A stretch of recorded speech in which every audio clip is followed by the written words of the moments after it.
Allez, je vous propose de débuter cette séance du conseil municipal dont l'ordre du jour est conséquent, mais surtout qui permettra de voter à la fois les taux d'imposition et les budgets pour l'année 2025. Avant cela, Thomas va faire l'appel. J'avais presque oublié.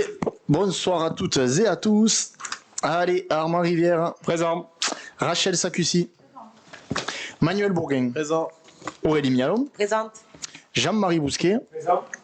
Papier là. Julie Garcin-Sodo. Thomas Guiraud, il est là. Daniel Desmoulins. Présente. René Verdeil. Robert Vivares. Marie Balestero. Daniel Azema. Absente, procuration à Mme Sacussi. Xavier Moutou. Cécile Dos Santos. François Castillo. Katia Siette. Georges Lopez. Nadia Bentahar. Absente, procuration à Mme Mialon. William Santos. Nicole Vicente. Benoît Blanc. Anne Sutra de Germain. Je l'ai vu. Va arriver. Et Géraldine Bousquet. Je présume qu'elle va arriver, qu'elle a dû finir de travailler. Ah ben, pour l'instant, Anne s'installe. Je continue. Marie-Hélène Chassagne. Absente, procuration à M. Lopez. Alain Vogel-Singer. Absent, procuration à Mme Sadje. Valérie Forme. Annick Sadje. Sergi Vora. Et Alain Grenier. Absent, procuration à Mme Forme. Il nous faut désigner un ou une secrétaire de séance. Rachel Sacussi est disposée ou candidate. Est-ce qu'il y a d'autres candidats? Qui est contre, qui s'abstient, qui est pour? Tout le monde, je vous remercie. Le premier point, c'est le PV de la séance précédente, c'est-à-dire celle du 12 février 2025. Est-ce qu'il appelle les observations de votre part? Non, donc qui est contre, qui s'abstient, qui est pour? Tout le monde, je vous remercie.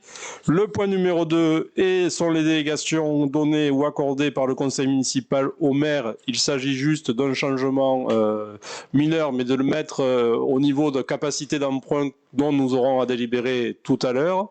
Et donc il varie chaque année, et chaque année on réadapte le plafond.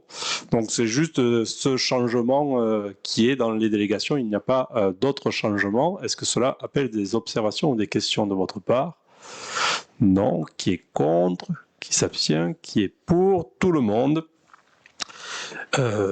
J'ai oublié en début de séance vous dire qu'il y avait, vous demander à m'autoriser à ajouter un point à l'ordre du jour, alors qui est un point connexe de ce que nous allons délibérer sur le cheminement pétonnier depuis le parking Tastavel-le-Puy en passant par Hérault Logement, enfin par la voirie d'Hérault Logement. Donc vous aviez reçu, et c'est toujours valable, une délibération pour une convention entre Hérault Logement et nous, mais Hérault Logement, pour s'assurer que le CA, son conseil d'administration, valide le principe de la convention et de la rétrocession future, demande à ce qu'on puisse prendre une délibération sur le principe ou l'intention de rétrocession future. Donc c'est la délibération qu'on vous a ajoutée en dernière minute, mais c'est une demande d'Hérault Logement, évidemment. Je précise qu'il y aura le jour où l'arpentage, le géomètre et autres sera fait, une vraie délibération du conseil municipal sur ce sujet, mais je dois vous demander l'autorisation d'ajouter ce point à l'ordre du jour. Donc qui est contre, qui s'abstient, qui est pour? Tout le monde. Donc nous ouvrons les affaires générales et je laisse la parole à Robert Vivares pour une convention de mise à disposition de matériel scénique. Merci Monsieur le maire, bonsoir à toutes et à tous. Donc, ce point concerne la convention de mise à disposition de matériel scénique entre la commune et la communauté d'agglomération Hérault-Méditerranée. Il est rappelé au Conseil que dans son schéma de la culture adopté en 2023, le département affirme son attachement aux solidarités humaines et territoriales afin de promouvoir dans l'ensemble de l'Hérault une culture accessible à tous par le partage des savoirs, des connaissances et des esthétiques.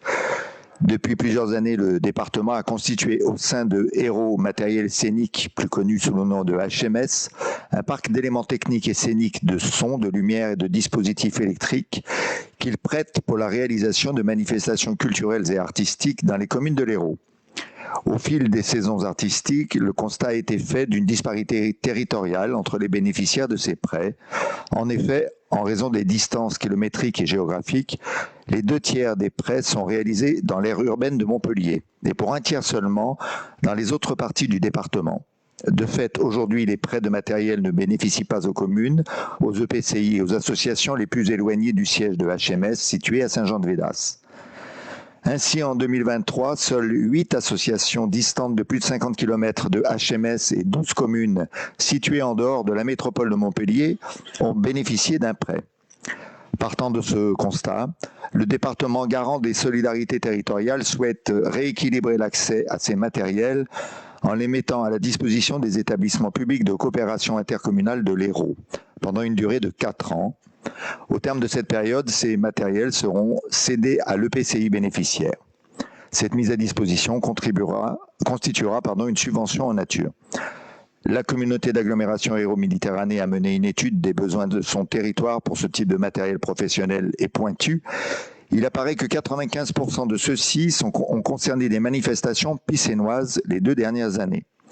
Dans ce cadre et afin d'assurer une continuité de la prestation, la communauté a proposé à la commune une convention de mise à disposition du matériel départemental reçu, à charge pour la commune d'en assurer la conservation, entrepôt, assurance, etc. Et la gestion, la mise à disposition, sécurisée, maintenance, également, etc. Il est donc proposé au Conseil de valider la convention avec la communauté d'agglomération Hérault-Méditerranée et de désigner donc M. Robert Vivarès, moi-même, conseiller municipal, non conseiller communautaire, comme signataire. Le document donc de la convention était joint. Est-ce qu'il y a des questions particulières? Non, donc je vous propose de passer aux voix. Qui est contre? Qui s'abstient? Qui est pour? Tout le monde, je vous remercie. Et donc, Julie Garcin-Sodo pour un point convention avec Hérault Logement pour l'aménagement du cheminement piéton. Et je veux dire, donc, point 4 et point 4 bis que tu pourras présenter par la suite, qui est la délibération que nous avons rajoutée. Tout à fait. Merci à tous. Merci, monsieur le maire. Bonsoir, pardon. Alors, monsieur le maire informe le conseil municipal que la commune souhaite réaliser un cheminement piéton pour relier le futur parking Tastavin au centre-ville. La parcelle cadastrée BH 307, située avenue Tastavin et Liopis, concernée par cet aménagement, appartient à la propriété d'Hérault Logement. Il vous est donc proposé au conseil d'autoriser monsieur le maire à signer le projet de convention afin de permettre les travaux sous maîtrise d'ouvrage communal et d'assurer ultérieurement l'entretien de cet aménagement. Le projet de convention vous sera communiqué ultérieurement et je pense que vous avez tous eu le plan. Vous avez eu le plan joint pour regarder l'aménagement proposé. René vient me perturber dans mes documents. Voilà. On vote séparément ou j'enchaîne? On vote séparément. D'accord. Donc, je ne sais pas s'il y a des questions. Donc, sur le principe de la convention qui nous permet de faire les travaux assez rapidement, enfin, en continuité de la réalisation du parking, qui, espérons-le, sera prête pour l'été, mais la météo nous a donné quelques semaines de retard sur ce parking. Est-ce qu'il y a des questions particulières? Qui est Madame Sadje. Une question, bien sûr. Si je comprends bien, ceux qui iront au parking devront traverser l'avenue. Alors, ils passeront dans un premier temps sur l'espace vert existant, hein, là où il y aura le pump track, et devront traverser pour rejoindre la résidence Romain Roland. La question qu'on se pose, qui n'est pas totalement tranchée, et qu'il faut aussi trancher avec les services du département, parce que c'est une voie départementale, c'est est-ce qu'on réfléchit par exemple à une inversion des stops et des sens de priorité pour ralentir la circulation, ce qu'il faudrait déjà faire de manière normale sans parking, ou est-ce qu'à l'inverse, en réalisant le parking, on réfléchit à des feux intelligents, je mets des guillemets, mais qui, selon la vitesse, passent au rouge et donc font automatiquement ralentir, parce que évidemment, il faudra sécuriser à la fois l'accès au parking, mais à la fois les piétons qui voudront traverser. Ils traverseront avant le chemin de Covy, en fait. Donc, il y aura le cheminement à l'intérieur du terrain naturel. Là, ils traverseront en face et ils tomberont là où vous voyez, là où il y a écrit rampe. Ils arriveront sur le trottoir du boulevard de la Nicole. Est-ce qu'il y a d'autres questions? Qui est contre? Qui s'abstient? Qui est pour tout le monde? Donc, Julie, je te laisse la parole pour la délibération complémentaire.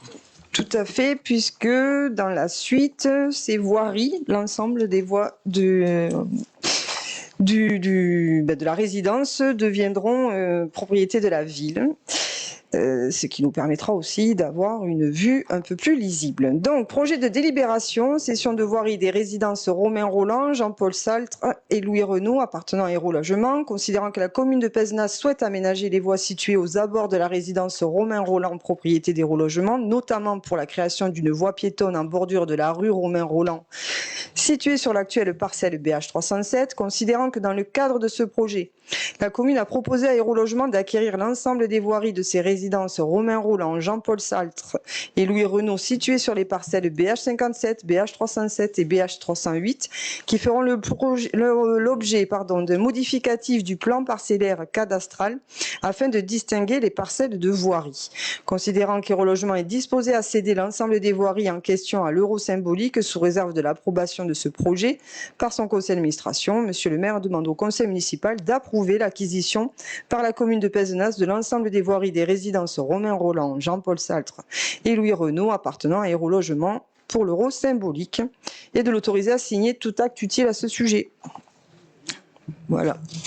Voilà, ce qui nous permettra aussi peut-être de contrôler autrement le stationnement, la vitesse ou les éventuels dépôts sauvages qui sont dans ce quartier. Aujourd'hui, il y a toujours un flou pour entrer dans des propriétés qui, tout étant des voies publiques, parce qu'elles sont utilisées par tout le monde, sont des propriétés privées. Donc on lèvera ce flou-là.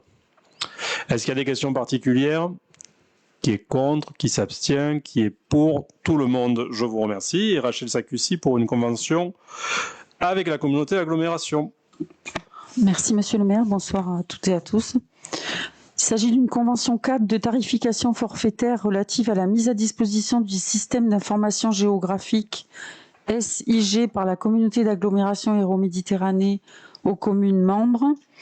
Monsieur le maire rappelle que la communauté d'agglomération Hérault-Méditerranée propose un catalogue de services pour la gestion des équipements informatiques aux communes membres et aux établissements publics du territoire accordés à la fibre via une convention cadre de mise à disposition du système d'information géographique aux communes membres et aux établissements publics du territoire. Au fil des années, le coût des licences SIG a fortement augmenté, en particulier en raison des nouvelles versions et des besoins accrus en termes de fonctionnalité et de couverture géographique. Afin d'absorber ces hausses et garantir un accès continu à ce service, une participation financière des communes est désormais nécessaire. Cette participation est calculée en fonction du nombre d'habitants de chaque commune afin de répartir équitablement les charges. Donc, il s'agit d'une participation financière qui est sous forme qui est forfaitaire et qui ne revêt donc pas de coût à la prestation. Le forfait donne accès total au catalogue de services et il est calculé au prorata de la population légale INSEE au 1er janvier de l'année. Il est donc proposé au conseil municipal d'approuver la convention 4 de mise à disposition du SIG, document joint, d'autoriser monsieur le maire à la signer et de verser la participation financière forfaitaire de la commune de Pézenas. Est-ce qu'il y a des questions particulières? Qui est contre? Qui s'abstient? Qui est pour tout le monde? Je précise que sur le point suivant, c'est Rachel Sakussi qui va présider la séance et René Verdeil et moi-même allons sortir puisque nous sommes administrateurs de la CEMOP Saint-Christol. C'est Julie Garcin-Sodo qui présente le point.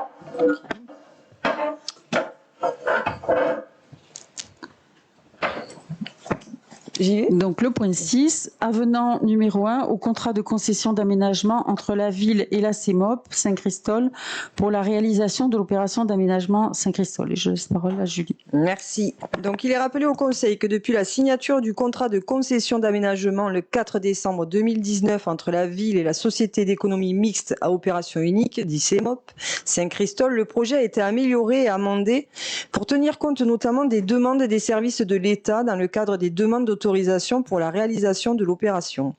La création de la ZAC Saint-Christol a notamment permis la création de nouveaux quartiers et l'application à celui-ci du principe de développement durable comprenant notamment la protection environnementale, le maintien des voies douces entrantes, des espaces boisés et des arbres remarquables. Le développement d'une offre de logement répondant aux besoins du territoire en assurant une mixité sociale et générationnelle de l'habitat avec un véritable parcours résidentiel. Le développement d'un quartier d'habitation intégrant un principe de mixité des fonctions urbaines par la création d'activités de commerce de proximité et de services sur le secteur en complémentarité et en cohérence avec le cœur de ville et participant à l'amélioration du cadre de vie. La création des équipements publics nécessaires, bâtis ou non bâtis, complémentaires ou aux équipements publics existants réorganisés, dont des espaces verts destinés à être ouverts sur le quartier et à participer à la valorisation du secteur. L'amélioration des circulations et tout particulièrement des circulations douces. Les liens, notamment piétons et cyclables avec le centre-ville. L'insertion de la création du quartier dans le développement urbain général de la commune. Le projet amélioré a été reconnu d'utilité publique par arrêté préfectoral le 14 novembre 2024. Le travail de prise en compte des demandes des services de l'État et de la ville a permis à la CEMOP de bénéficier d'une autorisation environnementale le 29 janvier 2025. C'est ce travail également qui a permis l'entrée au capital de la Caisse des dépôts et consignations telle que le Conseil l'a validé le 12 février dernier. Conformément à l'article R 3135-1 du Code de la commande publique et à l'article 31 du contrat de concession, à la suite de la délivrance de l'autorisation environnementale, il importe de prendre acte de ces évolutions en modifiant par avenant, vous avez le document joint, le contrat de concession d'aménagement. Cet avenant permet de lister les modifications qui doivent être prises pour la réalisation du projet et d'intégrer notamment la contractualisation des éléments issus du dossier de réalisation de la ZAC et des préconisations de l'autorisation environnementale. Donc, le Conseil est invité à délibérer pour approuver cet avenant et désigner moi-même, n'est-ce pas, conseillère municipale à le signer. Voilà. Est-ce qu'il y a des questions? Non. Donc je passe aux voix. Donc qui est contre, qui s'abstient et qui est pour? Monsieur le maire, pour revenir.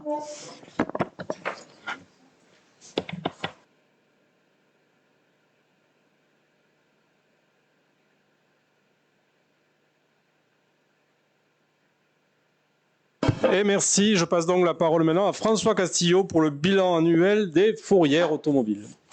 Merci Monsieur le maire, bonsoir à toutes et tous. Il est rappelé au Conseil que la commune a signé une convention de délégation de service public de la fourrière avec la société Delvaux dépannage le 30 septembre 2024.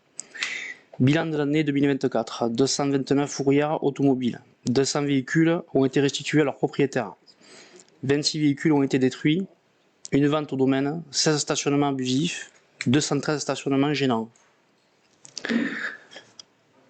L'article 20 de cette convention indique que le délégataire doit présenter avant le 31 mars de chaque année un rapport de son activité sur l'année précédente. Il est proposé au conseil municipal de prendre acte au rapport 2024 6 juin. Une prise d'acte, mais est-ce que cela appelle des observations de votre part?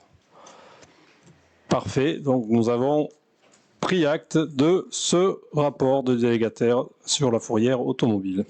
Je passe la parole à René Verdeil sur les taux d'imposition 2025 et j'ouvre donc la partie finance. Merci, bonsoir à tout le monde. Donc, Monsieur le maire propose au conseil municipal d'adopter pour l'année 2025 les taux d'imposition suivants qui, je le précise, je le rappelle, sont les mêmes depuis 2020 puisque nous ne les avons pas modifiés, pas augmentés. Taxe d'habitation sur les résidences secondaires 22,12%, taxe foncière sur les propriétés bâties 52,95%, taxe foncière sur les propriétés non bâties 84,91%. Est-ce que cette non-augmentation appelle des observations de votre part? Qui est contre, qui s'abstient, qui est pour? Tout le monde, je vous remercie. Et avant de recéder la parole à René Verdeil et à Frédéric Roy, je veux remercier d'abord le service finance pour le montage de ce budget dans une année très très particulière quant à la situation économique, financière du pays, mais aussi à l'instabilité dans laquelle nous l'avons construit. et aux services et aux élus d'avoir chacun mis la main à la pâte pour répondre à la fois aux orientations en septembre et à de nouvelles orientations, ou en tout cas des orientations précisées vu la situation nationale. Je sais que chacun y fait de l'effort pour que nous ayons un niveau de service constant et que nous puissions continuer à poursuivre les investissements du mandat et à préparer les futurs. Donc merci. René Frédéric, c'est à vous. Oui, donc je voudrais dire au début qu'on doit aussi remercier nos partenaires financiers, et en particulier la Banque des Territoires, qui est un partenaire important pour la ville, puisqu'elle nous permet d'avoir des financements intéressants pour boucler le budget. Et je vais laisser la parole à Frédéric Roy qui présente le travail qu'il a mis en image. Bonsoir à tous. Donc effectivement une présentation des budgets primitifs 2025 qui intègre une reprise anticipée des résultats de l'exercice 2024 qui seront confirmés au moment de l'approbation des comptes administratifs et qui seront réaffectés de manière officielle au prochain conseil municipal au cours duquel seront présentés les comptes administratifs. Donc en présentation des budgets primitifs 2025, tout d'abord, un élément de contexte lié au vote de la loi de finances 2025, un vote tardif qui a eu lieu en février 2025, caractère complètement inédit dans le cadre de cette mandature, mais je dirais presque dans le cadre de la Ve République. Une loi de finances 2025 dont le chiffrage en termes d'impact sur les collectivités a été estimé à 7 millions d'euros. Un chiffrage extrait d'une revue Maire de France parue au mois de mars. Milliards 7 d'euros. milliards d'euros, pardon, excusez-moi. Je commence à mélanger les milliards et les millions, ça va pas le faire. Donc 7 milliards d'euros au niveau national, donc estimé par l'Association des maires de France dans le cadre de sa revue en mars 2025. Donc pour décliner ces 7 milliards d'euros, tout d'abord 1,4 milliard de contributions à la réduction du déficit de la CNRACL, la mise en place d'un dispositif de lissage conjoncturel, donc le DILICO, moins 1 milliard d'euros, le gel des fractions de TVA qui concerne principalement les EPCI pour moins 1,2 milliard d'euros, un gel sur la dotation de compensation de la taxe professionnelle, donc moins 487 millions d'euros, une réduction du fonds vert de 1,35 milliard d'euros, la non-indexation de la DGF sur l'inflation, dont on estime un manque à gagner pour l'ensemble des collectivités territoriales de 230 millions d'euros, la suppression du fonds de soutien des activités périscolaires et la réduction des crédits des agences de l'eau à hauteur de 890 millions d'euros. Donc, dans ce contexte, les orientations budgétaires de la ville qui ont été présentées dans le cadre du rapport d'orientation budgétaire et qui sont restées identiques tout le long, depuis le début de la mandature, sont les suivantes. Donc, une stabilité des taux de la fiscalité directe locale qui a été confirmée par la délibération précédente.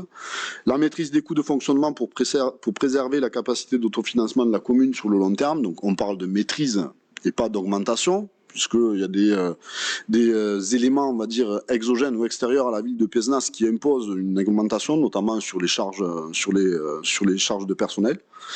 La poursuite d'un programme pluriannuel d'investissement afin de favoriser la co-construction et le cofinancement des projets. Donc, de manière concrète, on peut parler par exemple de recherche de sources de financement innovantes, telles que le recours à du mécénat, de la souscription par le biais de la Fondation du patrimoine, et la recherche de financement extérieur et donc de solutions innovantes pour optimiser les ressources de la commune. Pour entrer un peu plus dans le budget, d'abord dans le budget principal, en 4 chiffres fondamentaux, les dépenses réelles de fonctionnement se porteront en 2025 à 12 342 000 euros, tandis que les recettes réelles de fonctionnement seront à 13 668 millions d'euros. Merci. Les dépenses réelles d'investissement donc seront au niveau de 8,216 millions d'euros et les recettes réelles d'investissement à 5 285 millions d'euros. Le différentiel entre les recettes réelles d'investissement et les dépenses réelles d'investissement est financé par l'autofinancement prévisionnel dont on va parler. Les chiffres clés sur le BP 2025, donc en termes de fiscalité locale, donc les contributions directes, les impôts, on sera à 8 585 000 euros. Les dépenses de gestion courante, 11 831 000, dont 7 233 000 pour la masse salariale. L'autofinancement prévisionnel à hauteur de 3 671 000 euros et 6 456 000 euros de dépenses d'équipement. Sur l'équilibre du budget primitif, pour avoir une vue complète, donc il est mis en exergue effectivement l'autofinancement qui est constitué du virement prévisionnel à la section d'investissement et des amortissements, donc se portera à 3 671 000 euros. L'ensemble des recettes de fonctionnement que vous pouvez voir sur la partie haute, droite, donc sont composées des dotations et participations, les dotations principalement de l'État ou de nos partenaires financeurs, donc pour 2 525 000 euros. La fiscalité locale, donc je l'ai dit, 8 585 000. Les produits des services et d'occupation du domaine public à hauteur de 1 356 000 euros. Les impôts et taxes, donc les impositions indirectes telles que les droits de mutation à titre onéreux, pour 847 000 euros. Les autres produits de gestion courante, essentiellement les loyers que perçoit la ville sur le patrimoine communal à 180 000 euros et une reprise sur provision de 130 000 euros dans le cadre d'une provision qui avait été constituée l'année dernière, en 2024, dans le cadre d'une condamnation de groupement d'entreprises sur les travaux de réalisation du cours Jean Jaurès. En termes de dépenses de fonctionnement, donc, de l'autre côté, à gauche, les charges de personnel, 7 233 000 euros. Les charges à caractère général pour 2 321 000. Les autres charges de gestion courante pour 2 232 000. Les charges financières évaluées ou estimées en 2025 à 500 000 euros. Sur les recettes d'investissement, donc l'autofinancement pour 3 671 000 euros. Des subventions issues de subventions qui sont déjà notifiées, qui ont été reportées au budget 2025, ou de nouvelles subventions sur les projets qui seront lancés en 2025 pour 126 000 euros. Donc là, on a quand même une forte faiblesse des subventions, avec une raréfaction des subventions extérieures. Des emprunts pour un total prévisionnel de 4 740 000 qui sert en fait à équilibrer le budget. Ce volume d'emprunt pourra être revu en fonction des ressources supplémentaires qui ne sont pas inscrites au budget, notamment en termes de subventions ou de ressources de fonctionnement qui pourraient être affectées au financement de dépenses d'investissement. Des excédents de fonctionnement capitalisés à hauteur de 1,5 million, en fait, qui sont des ressources propres de la collectivité, que la collectivité souhaite capitaliser pour financer de l'investissement. Et les dotations et fonds divers, qui sont composés du fonds de compensation de la TVA et des taxes d'aménagement pour 686 000 euros. Donc l'ensemble de ces ressources d'investissement, elles permettent de financer des dépenses d'investissement qui sont donc le remboursement de la dette en capital, à hauteur de 1,5 million, un petit peu plus. Des dépenses d'équipement pour 6 456 000, dont le détail sera présenté plus loin. Et des prises de participation à hauteur de 102 000 euros, notamment l'abondement du capital de la CEMOC. En termes d'autofinancement à l'issue de l'exercice 2024 et le prévisionnel 2025, donc l'autofinancement brut, la capacité de financement sur la section de fonctionnement brut, sans avoir encore financé la dette. Donc on s'aperçoit que, vous voyez sur l'histogramme en bleu, qu'on a une forte augmentation jusqu'en 2022, et on est à partir de 2022 sur une tendance baissière, liée au contexte notamment international et national, d'augmentation des prix notamment de l'énergie en matière de crise énergétique et d'inflation, on va dire, d'inflation générale. L'autofinancement brut prévu en 2025, donc c'est la courbe verte que vous voyez apparaître là, donc serait en réduction à hauteur de 1 300 000 prévu en 2025, sachant qu'il était environ 1,6 million en 2024. la conséquence de cet autofinancement brut qui est en réduction, donc c'est une évolution du capital de la dette. Donc une évolution du capital de la dette qui a connu une forte augmentation en termes de capital remboursé en 2024 sous l'effet d'un remboursement notamment de la partie domaine Saint-Christol auprès de l'EPF qui a fait fortement augmenter l'annuité. Donc en 2025, on n'a plus de remboursement sur cet aspect-là. Donc on est sur des niveaux de capital remboursé prévisionnel qui sont en diminution par rapport à 2024. Toutefois, une prévision de stock de dette qui a connu une baisse depuis 2020, régulière jusqu'en 2024, mais qui pourrait reconnaître une augmentation en 2025 compte tenu de la prévision de recours à l'emprunt, dont je reprécise, qui est un emprunt d'équilibre, dont l'objectif n'est pas de mobiliser la totalité de ce qui est inscrit au budget.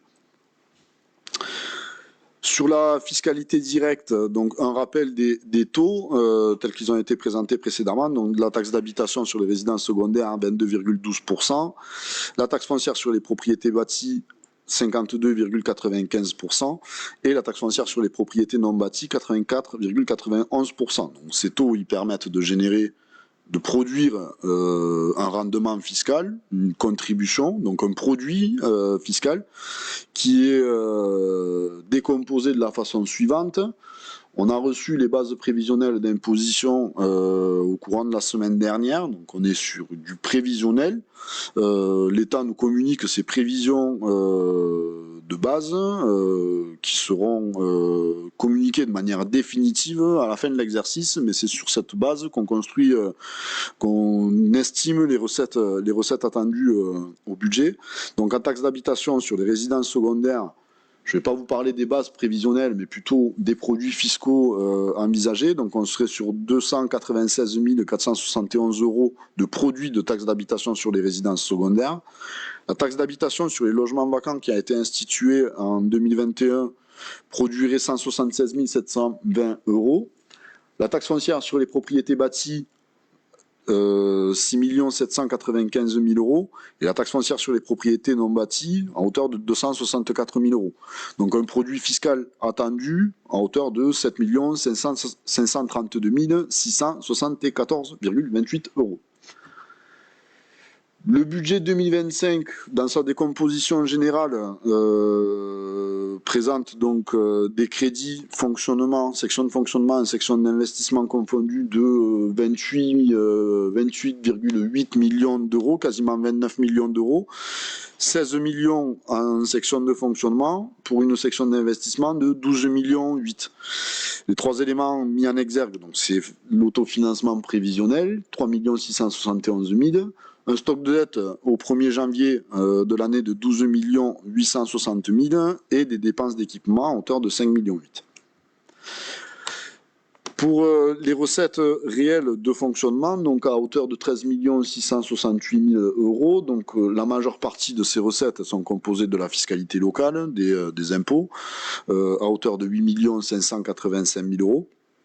Le deuxième poste de ressources sont les dotations et participations de l'État, pour 2 525 000 €. Ensuite viennent les produits des services et du domaine public pour 1 356 000 €.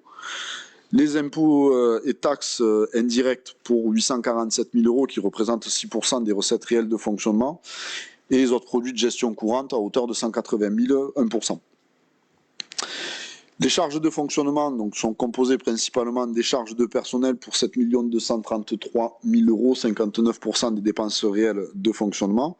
Ensuite, les charges à caractère général, à hauteur de 2 321 000 €.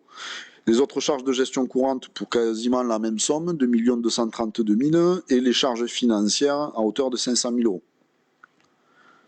Les subventions versées se décomposent en subventions qui portent sur la section de fonctionnement et les subventions sur la section d'investissement.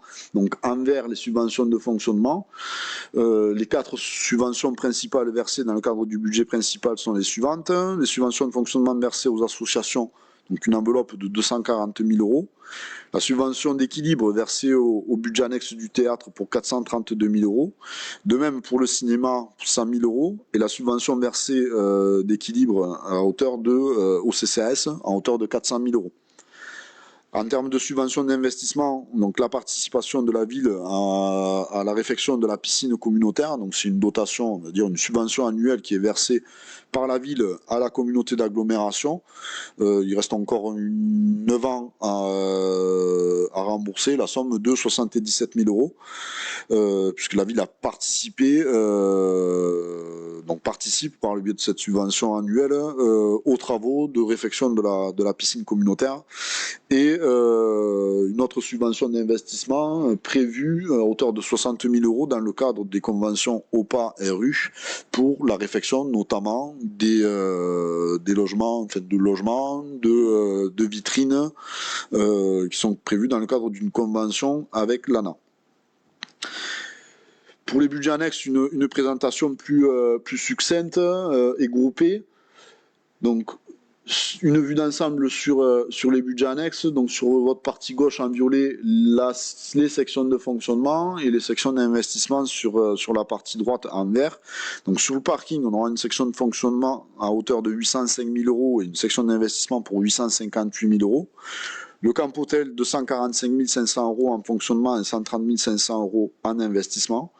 Le cinéma, 172 500 euros en fonctionnement et en investissement 37 000 euros. Et sur le théâtre, uniquement du fonctionnement à hauteur de 555 000 euros.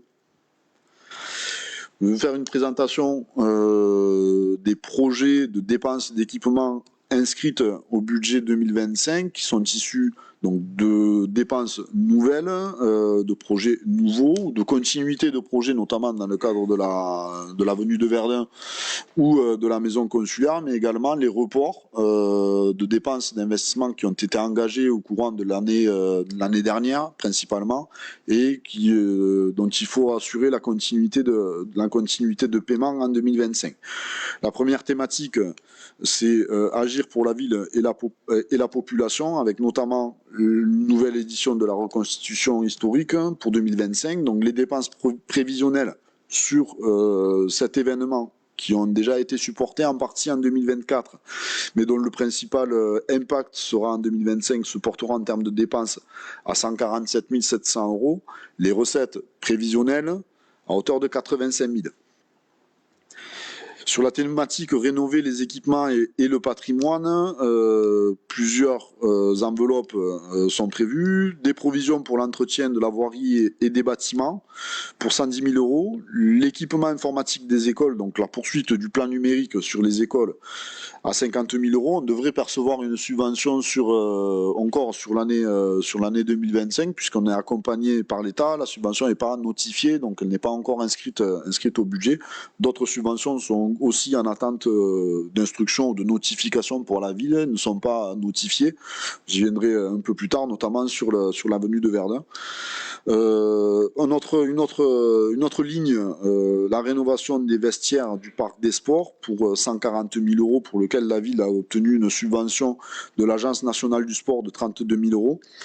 Une étude complémentaire sur la toiture du musée pour 17 500 euros et la rénovation du parvis de la chapelle de Kaunas pour 20 000 euros. Sur l'amélioration des conditions de travail des agents, la réfection de la couverture du pignon ouest de l'hôtel de ville pour un volume budgétaire en 2025 de 180 000 euros. Donc la ville est aidée, subventionnée sur ce projet, d'une part par l'État pour 28 545 euros et par le département également pour 80 000 euros. Des travaux d'aménagement des anciens bureaux de l'école de musique jouxtant en fait l'hôtel de ville pour 15 000 euros. Une enveloppe d'acquisition de matériel au centre technique municipal pour 23 000 euros et la pose de la climatisation également au CTM pour 16 000 euros. Embellir le cadre de vie se déclinera de la façon suivante. Donc, les travaux de rouverture de la butte du château pour 70 000 euros. La rénovation et l'extension de l'aire de jeu du square Jean Moulin pour pour 40 000 euros. Donc c'est un projet qui est issu du budget participatif qui avait été lancé au courant de l'année 2024 et dont la concrétisation se réalise en 2025.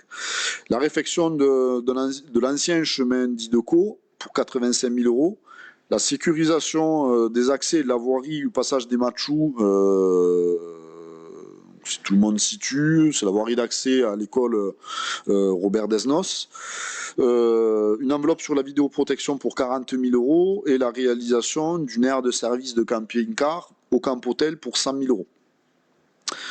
Investir pour l'environnement, on a prévu, enfin il a été prévu dans le cadre du budget, donc sur le budget parking, l'aménagement du parking Tastavin-Liopis, donc entre les reports de 2024 et les crédits prévus au budget de 2025, c'est une opération qui est estimée à hauteur de 500 000 euros. L'aménagement des jardins familiaux, chemin de la Mandier pour 40 000 euros, la pose de brise-soleil à l'école Jacques Prévert, 21 000 euros, et l'installation d'une borne de recharge de véhicules électriques, également au Camp Hôtel, pour 9 000 euros. Pour suivre les grands chantiers, donc il y en a deux principaux actuellement. Donc l'avenue de Verdun, donc les crédits de paiement, l'avenue de Verdun, donc 3 800 000 euros. Pour des subventions qui ont été obtenues, notifiées déjà à la ville, donc la région Occitanie, 80 000 euros et 144 000 euros au titre de la réalisation de la piste cyclable, l'agence de l'eau Rhône Méditerranée Corse pour 117 505 euros, et l'État sur le fonds vert, notamment par rapport à l'éclairage public, à la rénovation de l'éclairage public pour 91 420, donc rénovation de l'éclairage public et mise en place d'une trame verte.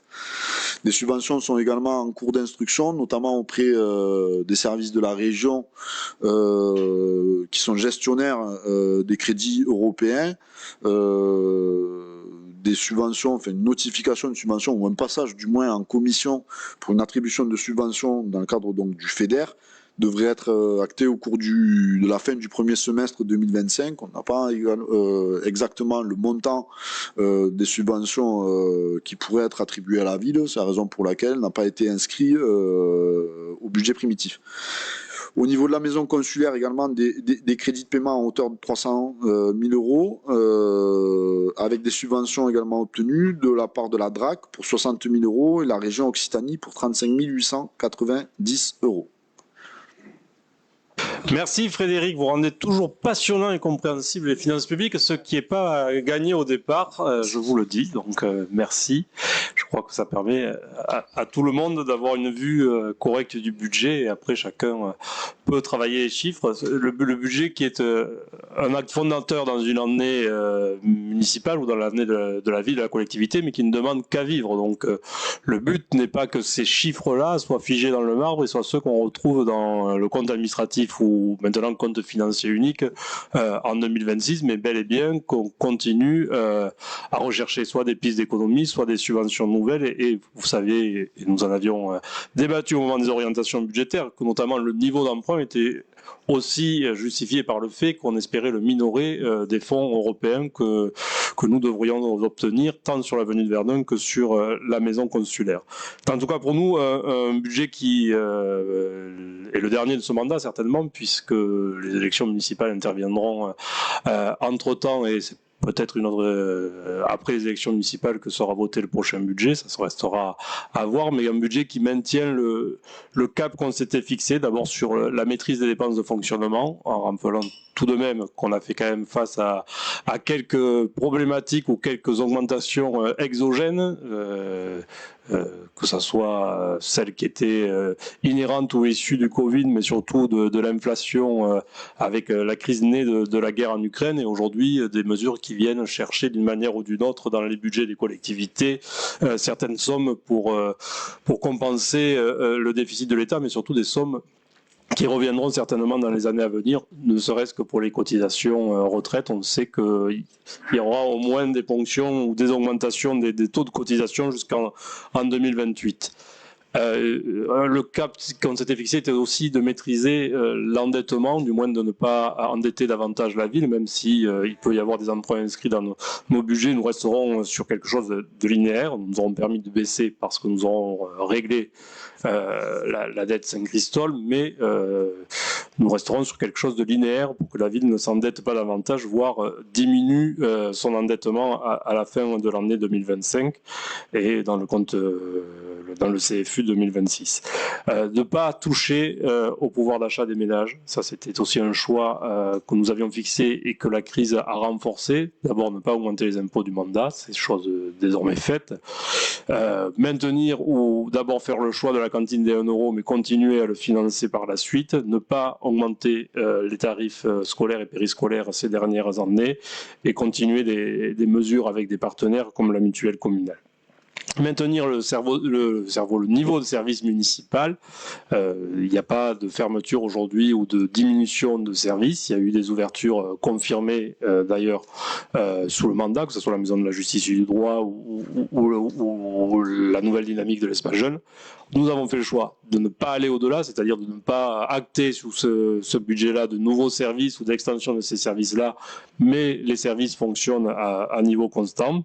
De poursuivre des chantiers qui sont des chantiers plutôt du quotidien ou d'entretien pour le patrimoine communal du quotidien. Quand on parle du passage des Matchou, c'est la suite de X conseils d'école et de demandes de parents d'élèves et d'enseignants aussi pour le collège et lycée, d'améliorer la circulation aux abords des établissements scolaires. Donc c'est des chantiers qui étaient importants, que nous avons menés petit à petit. D'abord dans le secteur Jacques Prévert, Plaisance, quand la piscine a été livrée, mais que nous avons continué bâtiment ou en tout cas équipement scolaire après équipement scolaire. On aurait pu lister les rues ou ruelles qui, suivant les travaux d'eau, font l'objet aussi de rénovation cette année.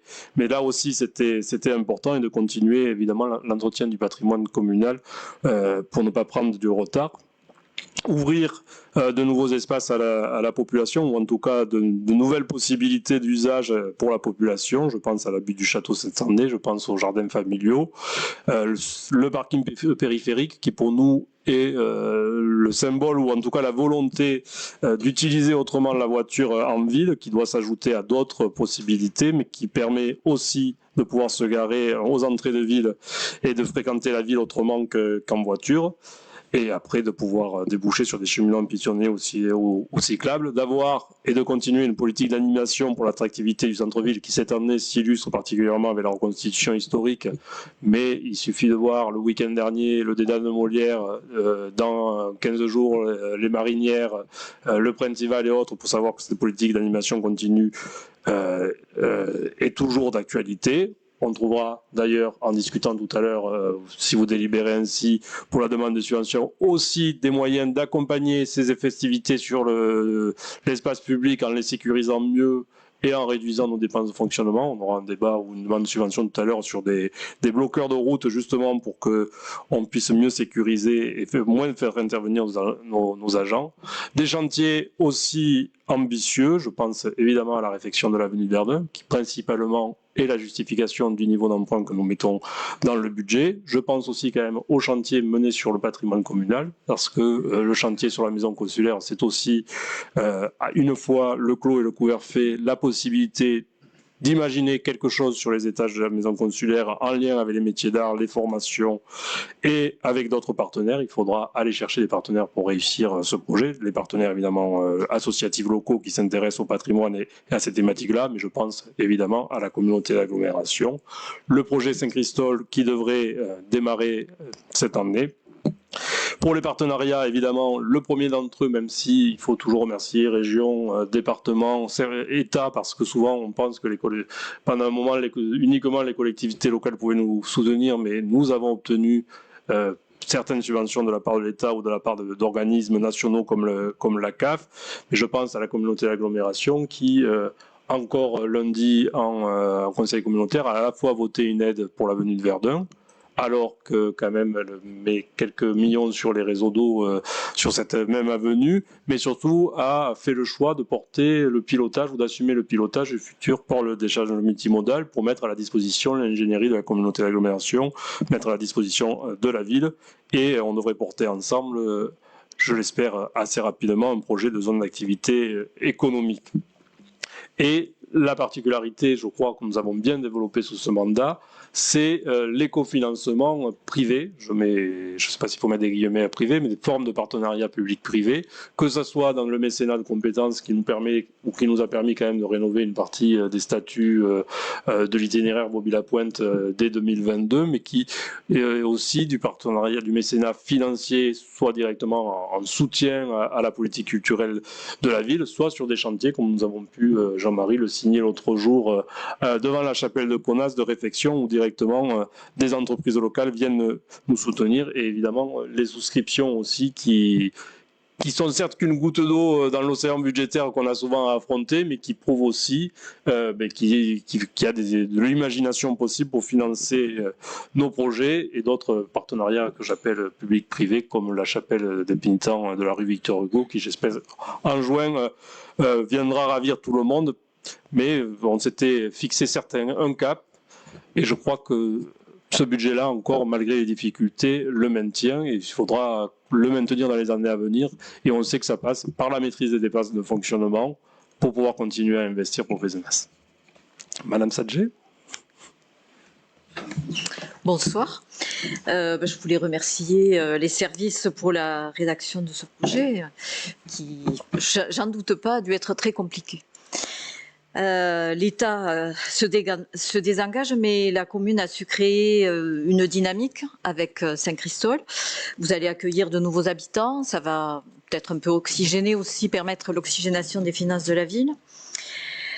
Vous aviez, c'est vrai, affirmé dans le rapport d'orientation budgétaire votre volonté de faire baisser les dépenses de fonctionnement en demandant aux services de ne pas présenter de budget en augmentation. Je pense que ça a été tenu. Cependant, les charges de personnel sont élevées. Il y a les augmentations imposées par l'État, mais on ne voit pas d'amorce de réduction de ces charges. Depuis 2020, c'est quand même 1 286 000 euros d'augmentation. Avez-vous envisagé des pistes? Je ne sais pas. La crise économique et politique qui frappe le monde aujourd'hui risque d'impacter tous les budgets des collectivités, et la réalisation budgétaire pour 2026 risque d'être compliquée, même si la ville s'est désendettée depuis 2021 et reste bienveillante avec les budgets. Avec les travaux de Verdun, cette embellie risque d'être mise à mal.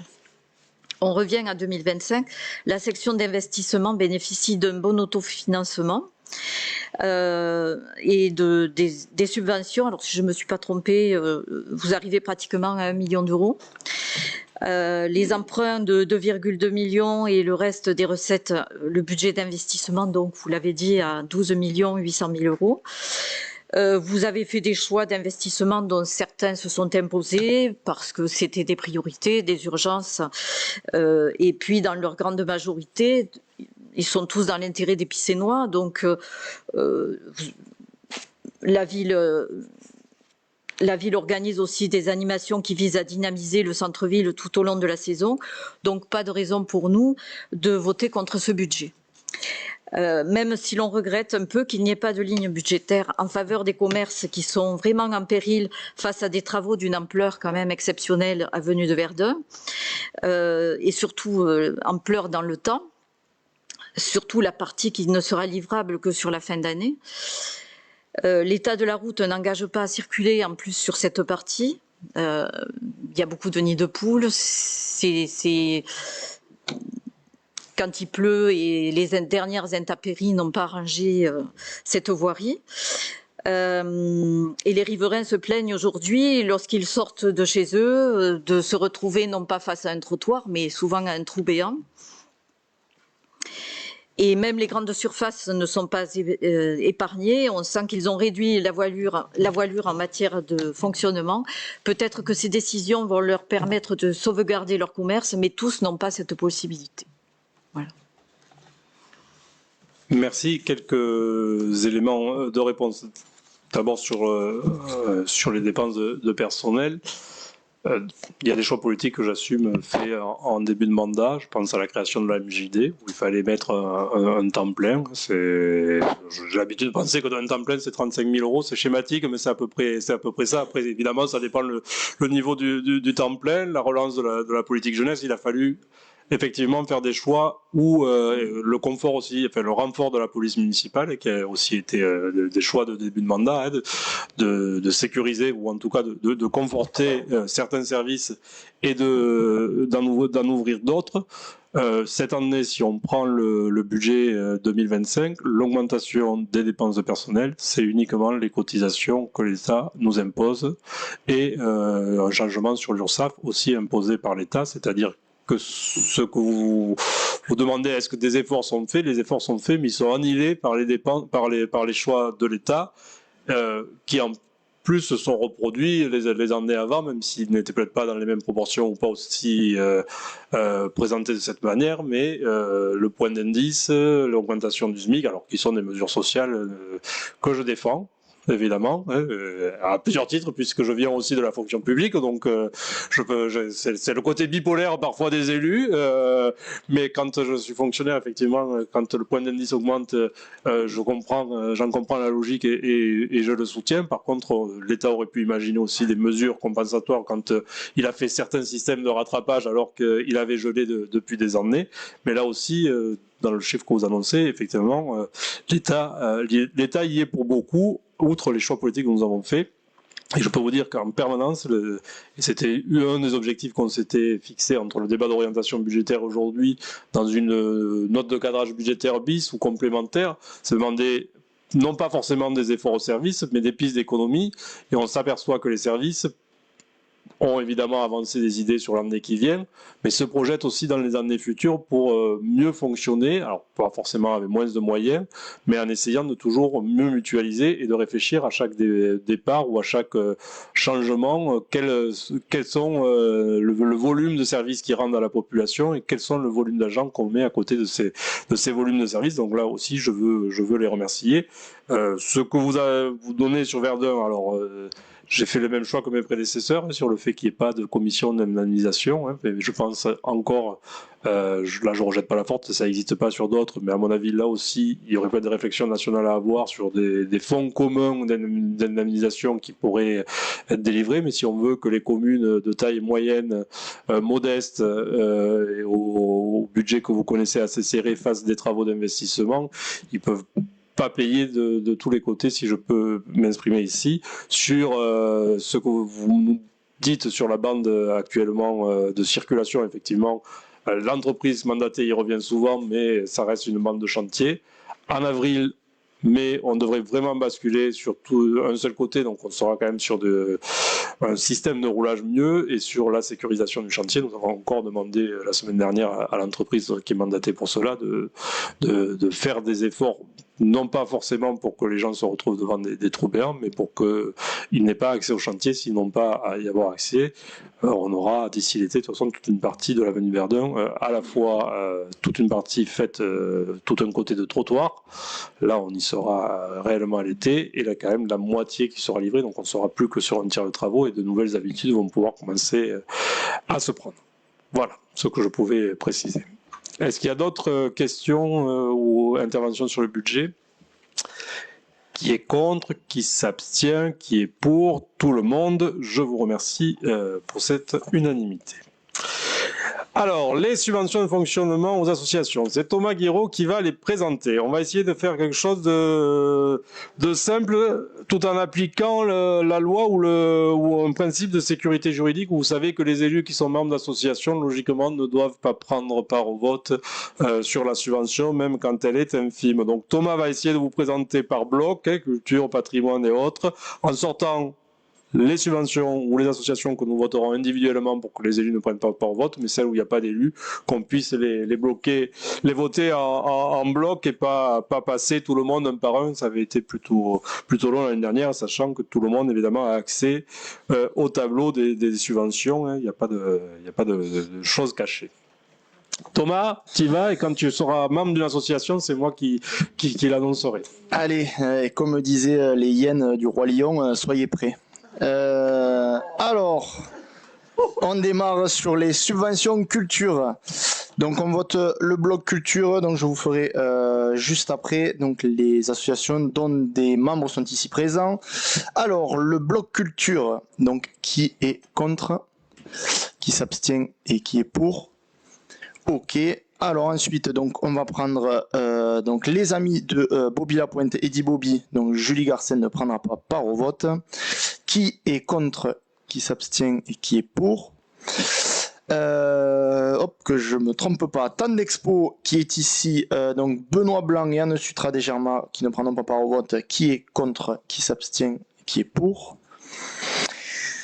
Le Ciné-Club Jean Renoir, Nicole Vicente ne prendra pas part au vote, qui est contre, qui s'abstient, qui est pour.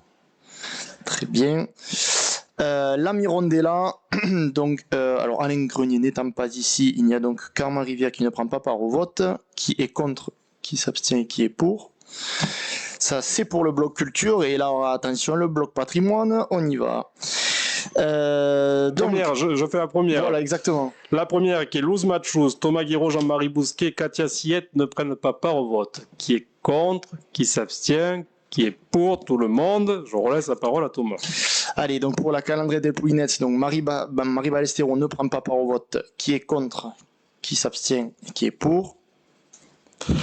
Les FADA, Thomas Guiraud ne prend pas part au vote. Qui est contre, qui s'abstient, qui est pour tout le monde. Le collectif Tempourade, donc Jean-Marie Bousquet et Marie Ballesteros ne prennent pas part au vote. Qui est contre, qui s'abstient et qui est pour.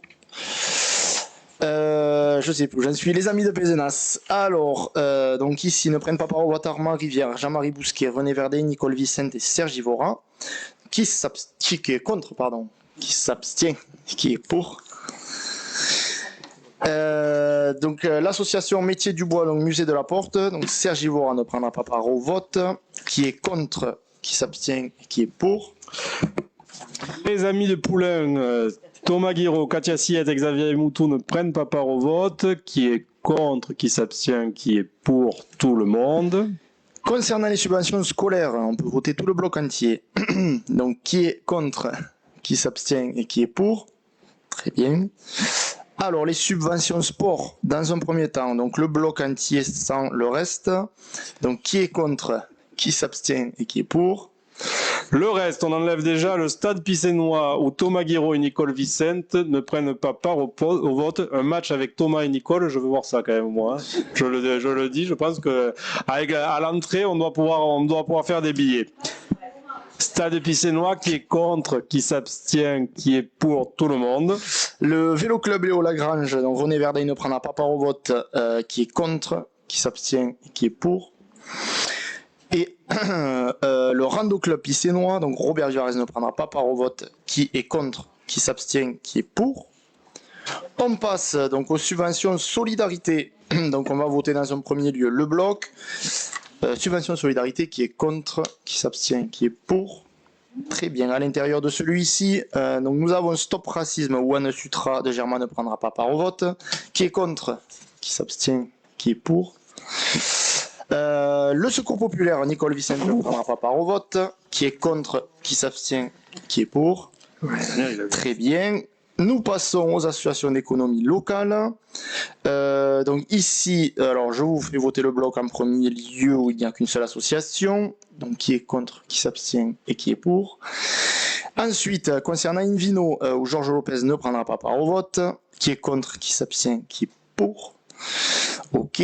Pézenas Acte, ici donc Armand Rivière, Daniel Desmoulins, Daniel Azemar, Georges Lopez, René Verdeil, Anne Sutra Desgermain et Rachel Sacusi ne prendront pas part au vote. Donc qui est contre, qui s'abstient, qui est pour. Très bien. Association Nature et Environnement, ici donc Nicole Vicente ne prendra pas part au vote. C'est la société donc de protection de la nature. Qui est contre, qui s'abstient, qui est pour. Très bien. Il nous reste donc les associations diverses.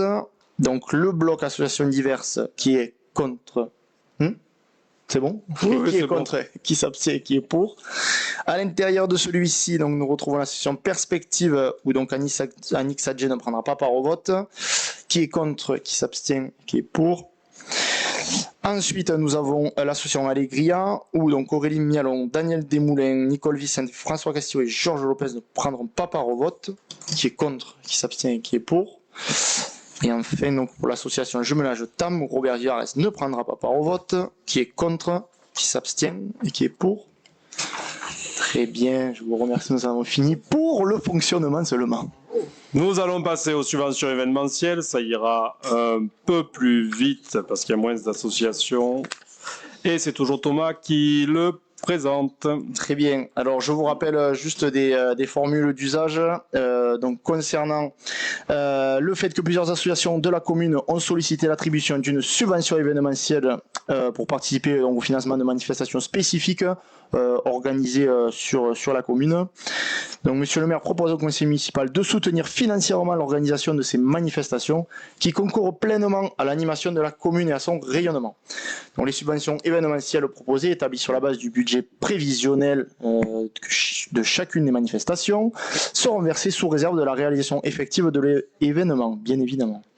Chaque association sera tenue donc de rendre compte de son action relative au programme présenté à la commune. Par ailleurs, la commune pourra procéder à tout contrôle ou investigation qu'elle jugera utile, tant directement que par des personnes ou organismes dûment mandatés par elle pour s'assurer du bien fondé des actions entreprises par l'association et du respect de ses engagements vis-à-vis de la commune. Chaque association sera tenue de présenter le bilan financier définitif de la manifestation, certifié par un comptable ou un commissaire aux comptes avant le 31 mai de l'année 26. Il est précisé donc que le montant de la subvention pourra être revu à la baisse au prorata des dépenses réellement engagées au regard du budget prévisionnel. Voilà, et c'est parti pour les subventions événementielles. Alors, concernant subventions exceptionnelles, événementielles, je vais y arriver, à l'association Les Amis de Bobby Lapointe et dit Bobby, donc Julie Garcen ne prendra pas part au vote. Qui est contre? Qui s'abstient? Qui est pour? Concernant la fédération des ciné-clubs Méditerranée, donc Nicole Vicente ne prendra pas part au vote. Qui est contre? Qui s'abstient? Qui est pour? Je vous fais voter donc les subventions événementielles concernant le bloc culture, que j'ai oublié évidemment au début, sur l'événementiel seulement. Attention. Donc qui est contre? Qui s'abstient? Qui est pour? Très bien. La Mirondella, donc Armand Rivère et Alain Grenier, donc qui n'est pas là, oui, ne prendront pas part au vote. Qui est contre? Qui s'abstient? Qui est pour? Merci. Concernant l'association Pézenas Tract, donc ici Armand Rivière, Daniel Desmoulins, Daniel Zemar, Georges Lopez, René Verdeillan, Sutra Desjardins et Rachel Sacusi ne prendront pas part au vote. Qui est contre? Qui s'abstient? Qui est pour? Allez, concernant les subventions sport, eh bien, je peux faire tout voter d'un bloc. Donc, qui est contre? Qui s'abstient? Qui est pour? Et il nous reste sur l'économie locale une seule association, donc un bloc qui est contre, qui s'abstient et qui est pour. Et j'en ai terminé. Merci Thomas, merci à tout le monde. René Verdeil pour la reprise partielle de provisions pour risque et charges de fonctionnement. Micro. Je mettais un peu en nom, excusez-moi. Ce que je vais évoquer maintenant, en fait, ça vous a été évoqué au moment de la présentation du budget, puisque effectivement la reprise partielle de provision figurait dans le budget. Ça représente les 137 556,62 € qui ont été perçus suite à une provision qui avait été créée. Donc on diminue cette provision de ce montant-là, puisqu'on a encaissé la somme. Est-ce qu'il y a des questions particulières? Qui est contre? Excusez-moi, excusez-moi, je voulais madame. faire une petite intervention sur les subventions. Oui. Tout à l'heure, bon, j'ai passé mon tour. Allez-y, c'est pas grave. Simplement, aujourd'hui, monsieur le maire, vous êtes le président du SICTOM. Est-ce que le SICTOM donne des subventions, comme ça a pu être le cas il y a quelques années, à certaines associations, notamment le RENAR, Non, alors je pense que le RENART n'a jamais été subventionné en direct, mais que le SICTOM avait acheté des parts sociales. On est toujours, d'ailleurs c'est Marie Ballesteros qui siège pour le SICTOM, mais on est toujours coopérateur.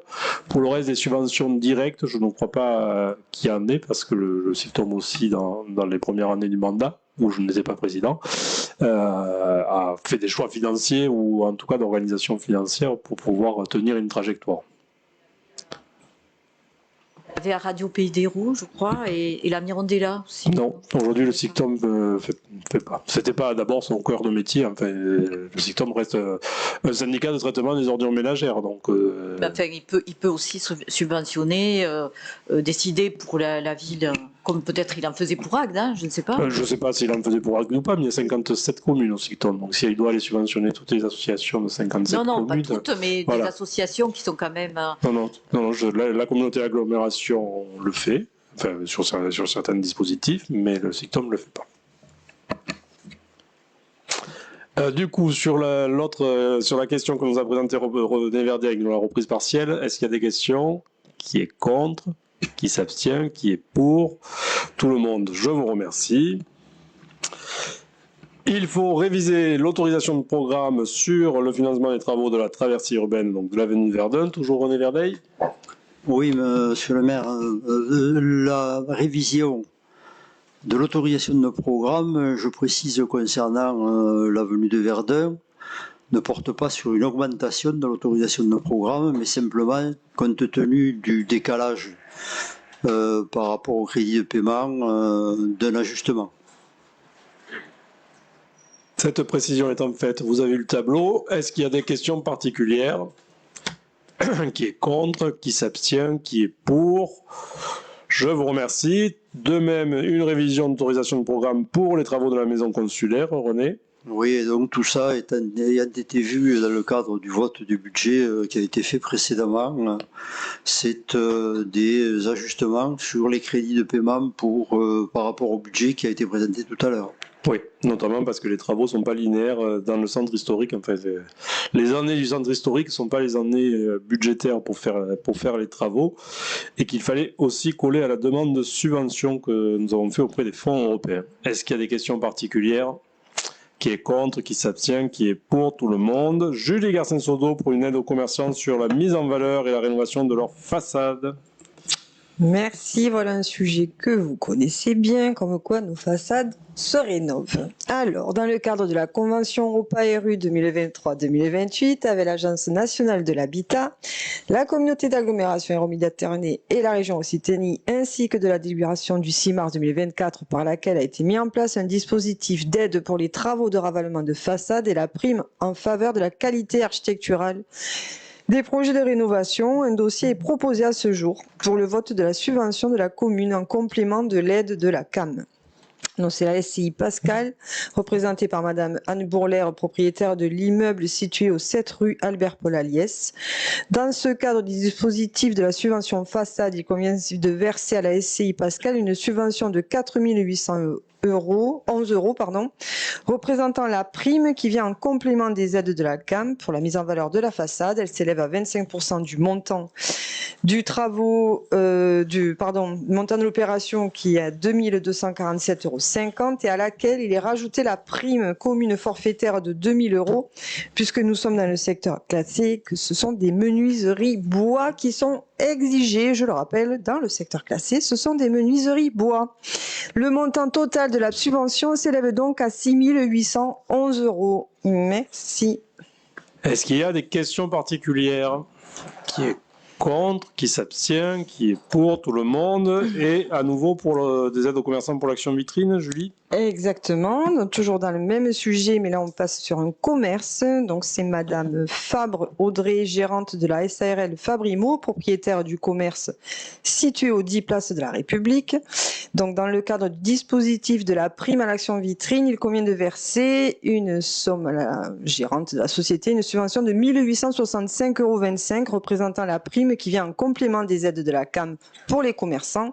Elle s'élève à 15% du montant des travaux, dont le montant subventionnable pour cette opération est de 21 916 euros TTC. Merci. Est-ce qu'il y a des questions particulières? Qui est contre? qui s'abstient, qui est pour, tout le monde. On rappelle qu'on ne fait pas de travaux sans autorisation. Hein, c'est toujours bien pédagogiquement de le faire. Allez, Thomas, je repasse la parole à Thomas qui, après avoir attribué avec vous des subventions, va en demander maintenant. Et il faut bien. Allez, c'est parti. Donc, ça concerne la 3e édition du Festival du jeu vidéo et du numérique. Donc, on se lance dans la 3e édition en 2025. Donc, pour un coût global de 19 890 €. Donc pour rappel, en 2024, 1725 personnes ont participé à ce festival. Et donc il y a un petit rappel sur 2023, donc 1470 personnes. Donc c'est une belle augmentation. Donc de nombreux partenaires locaux et extérieurs seront présents. En ce qui concerne la présentation un petit peu générale de ce projet, donc on se projette sur le week-end du 28-29 novembre 2025. Il y aura une ouverture donc le jeudi 27 novembre avec une masterclass. On ne sait pas encore, la thématique est à définir. Le vendredi 28 novembre, donc de 9h à 16h sur la journée, donc sous la forme d'un salon de découverte des métiers et des études de la formation, des classes de collège et lycée, donc on parle de 6 établissements, viennent donc découvrir les formations des métiers et du numérique et du jeu vidéo. Donc les classes viendront sur un créneau horaire pour découvrir les acteurs sur leur stand. Et pour le samedi 29, donc en mode festival, 11h-20h pour les familles évidemment. En plus donc des écoles et des entreprises, des animations ludiques, des jeux vidéo, des ateliers de sensibilisation et information seront proposés. Monsieur le maire sollicite donc du conseil municipal l'autorisation de déposer des demandes de subvention auprès donc du partenaire CAF et de tout autre organisme qui pourrait contribuer financièrement à la réalisation de cette action. Est-ce qu'il y a des questions particulières? Qui est contre? Qui s'abstient? Qui est pour? Tout le monde, je vous remercie. Et je laisse la parole à François Castillo, lui aussi, pour des demandes de subvention. Merci Monsieur le maire. Monsieur le maire informe le conseil municipal de la nécessité de sécuriser les manifestations qui se déroulent sur la voie publique, notamment dans le cadre du plan Vigipirate. La commune de Pézenas s'astreint à cette obligation en positionnant des blocs béton et des barrières dites anti-béliers. Ces dispositifs temporaires sollicitent considérablement les services municipaux, compte tenu du grand nombre de manifestations organisées par la ville de Pézenas et les associations locales. La commune de Pézenas envisage dans une nouvelle solution avec l'installation des bloqueurs de route mécaniques et encastrés dans la voirie. Ces derniers seraient ensuite déployés facilement et permettraient de réaliser des économies de fonctionnement. Ce projet, dont le coût est estimé à 91 333 € hors taxe, pourrait être mis en œuvre sur plusieurs années. Afin de financer cet investissement, la commune de Pézenas sollicite ses partenaires financiers pour l'attribution de subventions, notamment l'État au titre du Fonds interministériel de prévention de la délinquance et le département de l'Hérault au titre des amendes de police. Est-ce qu'il y a des questions particulières? Donc, je vous précise que cette année, si ça doit être le linéaire de place Le Dru-Rollin, cours Jean Jaurès, qui serait privilégié, notamment si nous y arrivons avant l'été, pour sécuriser par exemple totalement les estivales, et que le but est de descendre petit à petit jusqu'à la place des 3-6, limite du 14 juillet, pour avoir tout le linéaire du centre-ville et du marché hebdomadaire facilement sécurisable, y compris ce qui permettra, outre les économies de fonctionnement que nous pourrons réaliser, également des désagréments moindres pour les commerçants quand nous faisons des manifestations sur la circulation, parce que de fait de devoir déposer des blocs béton, on bloque certainement la circulation plus longtemps à l'avance que ce qui y serait demain si nous n'avons plus qu'à relever ces releveurs de route qui aussi assurent une sécurité optimale. Est-ce qu'il y a des questions particulières? Qui est contre? Qui s'abstient? Qui est pour? Tout le monde, je vous remercie. Nous passons au point culture avec une convention entre l'Office de tourisme et la ville que va nous présenter Jean-Marie Bousquet. Merci Monsieur le maire, bonsoir à toutes et à tous. Monsieur le maire sollicite du conseil municipal l'autorisation de signer une convention entre la ville de Pézenas et l'Office de tourisme Cap d'Agde Méditerranée, ayant pour objet, dans le cadre des visites guidées de Pézenas, de fixer une nouvelle offre tarifaire au profit du public à titre individuel et des modalités de mise en œuvre, à savoir 1 heure de visite guidée de Pézenas et 1 heure de visite du musée Vulliot-Saint-Germain, 3 rue Albert Polanès. La vente des billets est assurée par l'Office de tourisme. Les prix de vente des billets par personne sont en plein tarif de 9 € TTC et en tarif réduit de 7,50 € TTC. La rémunération par personne à la ville de Pézenas est de 3,30 € en plein tarif et de 2,25 € en tarif réduit. La rémunération à la commune est calculée après déduction de la part de l'Office de tourisme et de 10% de commission, frais de fonctionnement et de personnel, au bénéfice de l'Office de tourisme. Le reversement de la part des recettes destinées à la ville de Pézenas se fera selon l'état des tickets délivrés sur la régie du musée de Villot-Saint-Germain.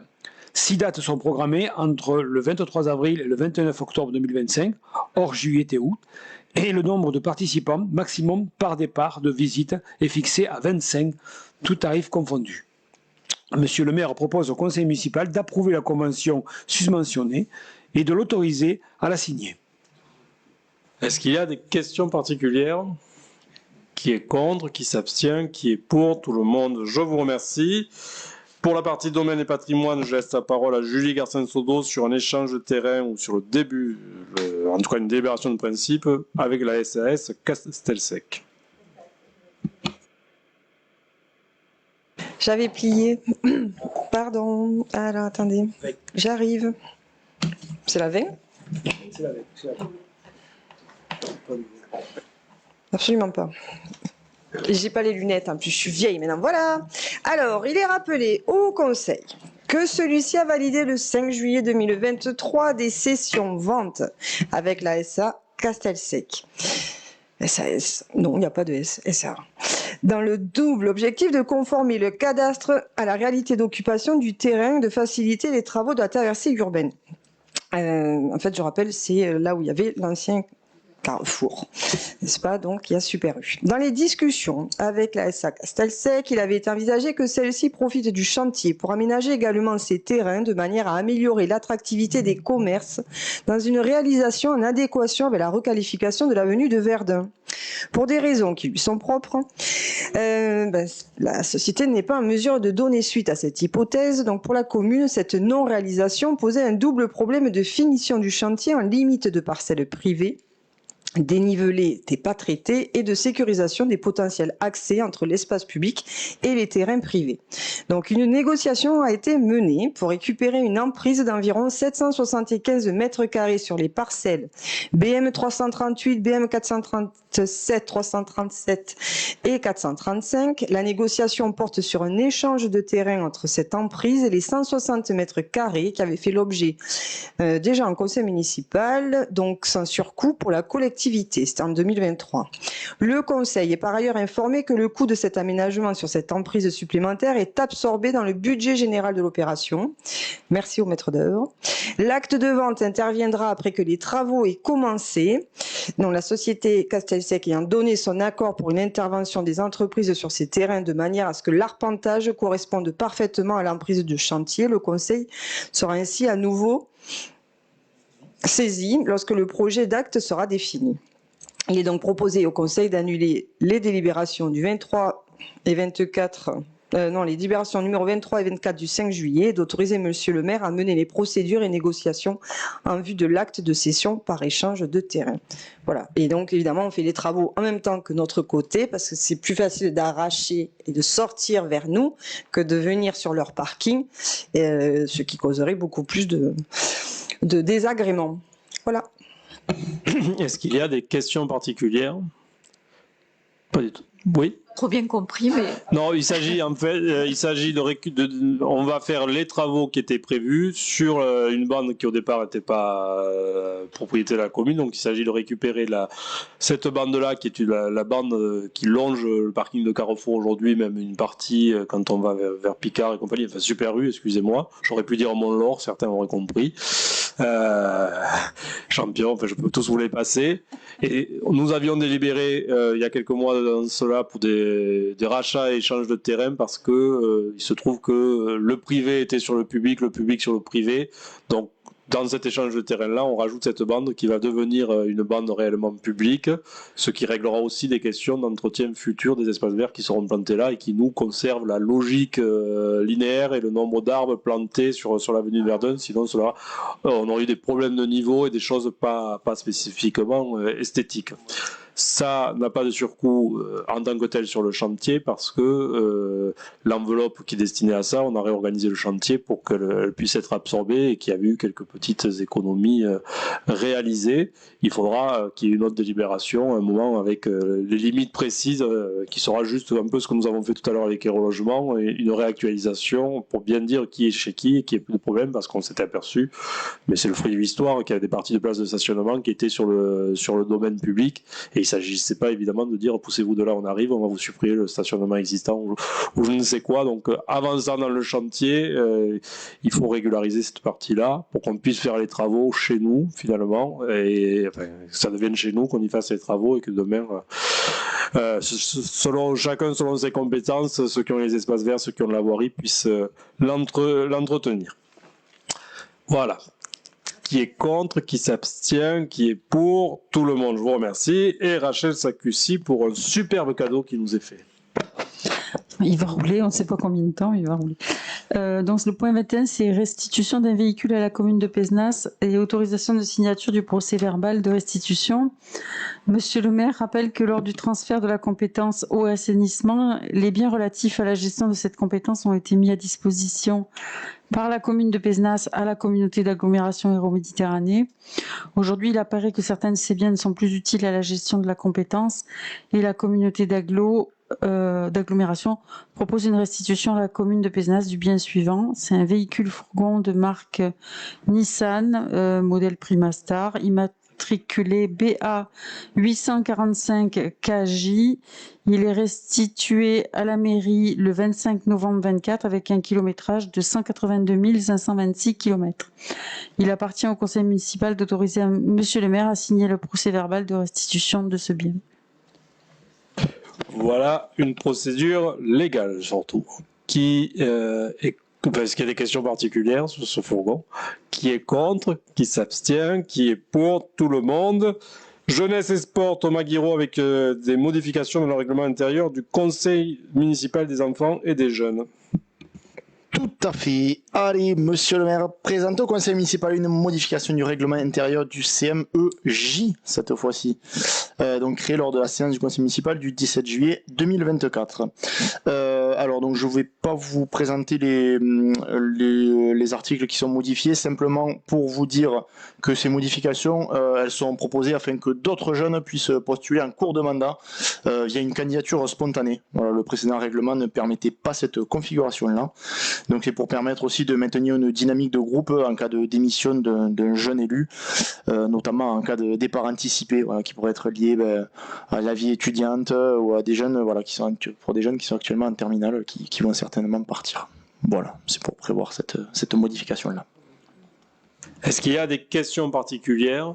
Qui est contre, qui s'abstient, qui est pour tout le monde? Thomas Guiraud, à nouveau pour une liaison VTT dans le cadre du circuit de l'Agglo. Allez, monsieur le maire, donc rappelle au conseil municipal que la communauté d'agglomération Hérault-Méditerranée est actuellement gestionnaire d'un réseau VTT de plus de 500 km, balisé et labellisé par la Fédération française de cyclisme.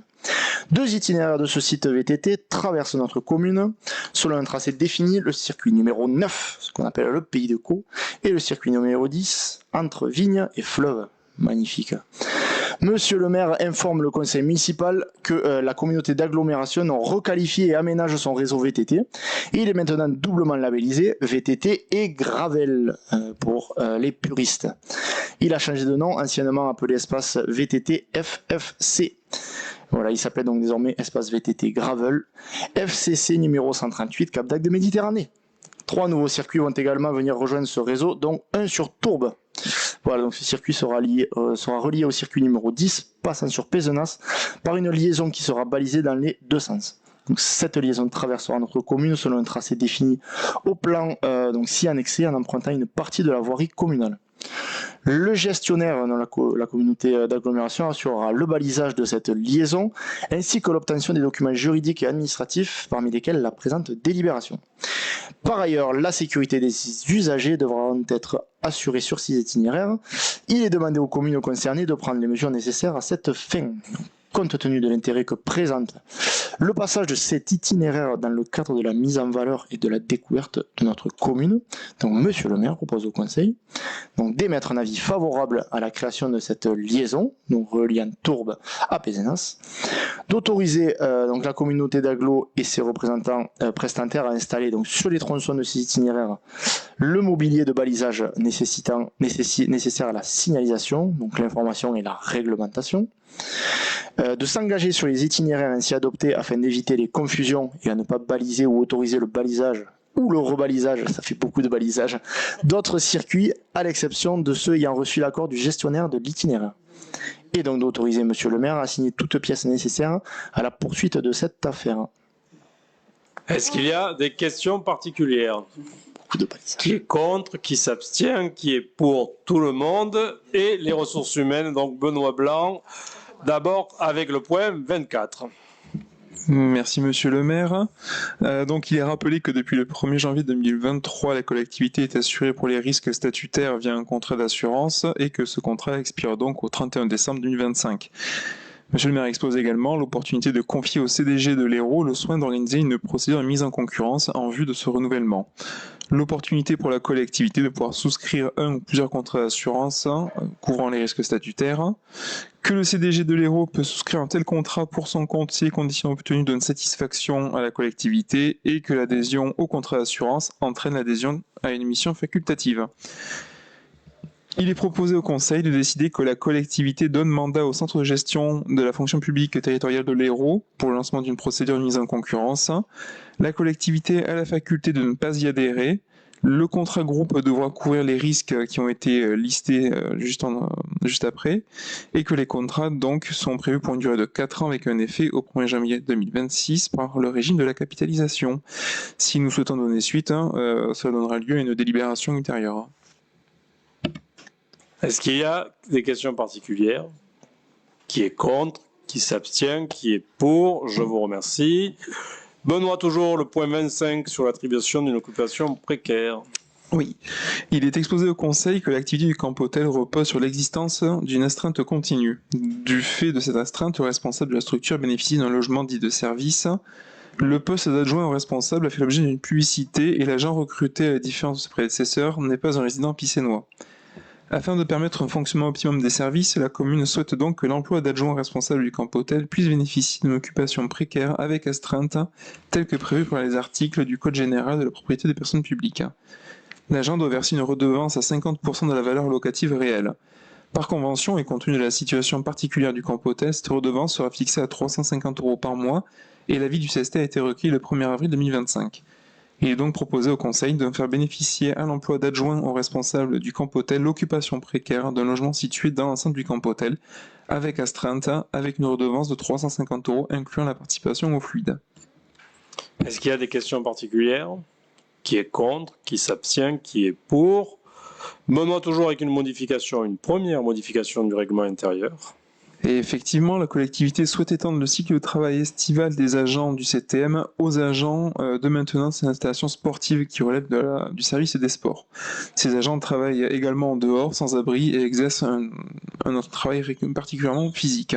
Il est donc proposé qu'ils puissent bénéficier du fait de leurs conditions de travail d'horaires d'été du 21 juin jusqu'au dernier vendredi des vacances scolaires de l'été. Les plages horaires sont définies juste en suivant. Et l'avis du CST a été recueilli le 1er avril 2025. Il est proposé au Conseil de modifier le règlement intérieur RH en ce sens. Est-ce qu'il y a des questions particulières? Qui est contre? Qui s'abstient? Qui est pour? Une autre modification de règlement intérieur. Il rappelle au Conseil que le règlement intérieur prévoit une astreinte de sécurité en cas de déclenchement du PCS, le plan communal de sauvegarde. Afin de renforcer sa vigilance et la réactivité des services en cas de risque pressenti, même hors déclenchement du PCS, la commune souhaite qu'une astreinte d'agents de la filière technique puisse être mise en œuvre en cas de besoin au cas par cas et au coup par coup, notamment lors des épisodes Sevenol. La commune envisage cette astreinte d'1 ou de 2 jours en complément de l'astreinte traditionnelle hebdomadaire. Après vérification de disponibilité des agents, puisque non planifiés, l'astreinte serait engagée par le responsable du service. L'avis du CST a été recueilli le 1er avril 2025. Il est proposé au Conseil de modifier le règlement RH en ce sens.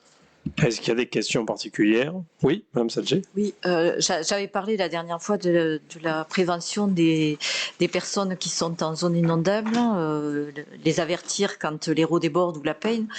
Et bon, il n'y avait rien qui était mis en place. Je ne sais pas si vous avez eu le temps de vous... Non, on n'a pas eu le Parce que c'est pas temps la... et c'est en cours. Enfin, on voit l'agglo demain. L'agglo passe demain sur les digues, donc on va réactiver le sujet. Qui est compétente, je pense. Demain, ils viennent sur les digues, donc on va traiter, on va réactiver la demande. Voilà, l'agglo passe demain faire le tour des digues avec les géomètres et les sondés, et ensuite il sera mis le dispositif. Voilà. Sur le point 25, dans la modification du règlement intérieur, qui est contre, qui s'abstient, qui est pour. Tout le monde, je vous remercie. Benoît, le 28, pour la création de postes et la mise à jour du tableau des effectifs. Et effectivement, Monsieur le maire rappelle au conseil municipal l'importance des cadres d'emploi territoriaux qui interviennent dans les services de la collectivité. Les fonctions de ces emplois ont beaucoup évolué et nécessitent des compétences de plus en plus poussées pour bénéficier d'un service de qualité et renforcer le service aux administrés. Chaque année, des agents ont la possibilité de bénéficier, sous certaines conditions statutaires, d'un avancement au grade supérieur. Considérant que la collectivité a fixé les taux de promotion à 100% pour chaque grade par délibération du conseil municipal en date du 29 septembre 2021, afin de répondre aux besoins de la collectivité et de permettre la nomination des agents concernés au titre de l'avancement de grade pour l'année 2025, Monsieur le maire propose la création des postes suivants. Un poste d'agent de maîtrise principal à temps complet, pour le porter à 7, un poste d'adjoint technique principal de première classe à temps complet pour le porter à 10, et un poste d'adjoint d'animation principal de première classe à temps complet pour le porter à 7. Et qu'on vient de modifier le tableau des effectifs du personnel municipal en créant les postes ci-dessus. Est-ce qu'il y a des questions particulières? Qui est contre? Qui s'abstient? Qui est pour? Tout le monde. Vous avez reçu le tableau des décisions hors commande publique. Est-ce qu'il appelle des observations de votre part? Est-ce qu'il y a des questions diverses? Madame Forme. Oui, bonsoir. Vous avez évoqué tout à l'heure le dédale de Molière, c'était un grand succès dimanche dernier. Oui. On regrette juste que c'était en même temps que les journées européennes des métiers d'art, où il n'y avait rien de fait à Pézenas, et on se demandait si l'année prochaine ça pourrait être à une autre date. Enfin, faire attention à ça, c'était important pour nous. Alors, sauf erreur, il y avait des choses faites, puisque Serge Ivora a été mis en valeur, mais bon, ça, c'était les propositions du moins de cette année. Il me semble que sur le 4 et le 5 avril, il y a eu des choses. Alors après, il est vrai que la date est choisie par l'association, qui, je pense, s'inscrit elle aussi dans un calendrier des courses. Donc, je suis pas convaincu qu'il puisse avoir une autre date où il n'y ait pas de course concurrente, mais ça peut se discuter avec eux, ou l'on peut peut-être même voir comment ils peuvent mettre les métiers d'art en valeur, parce qu'ils sont assez imaginatifs. Je rappelle quand même qu'ils passent dans beaucoup de patrimoine de Pézenas, donc ça peut être l'occasion de jumeler les deux et de faire ce que les coureurs puissent découvrir des choses. Donc on va leur glisser l'idée dans leur oreille. D'accord. Est-ce qu'il y a d'autres questions ? Je vous souhaite une bonne soirée.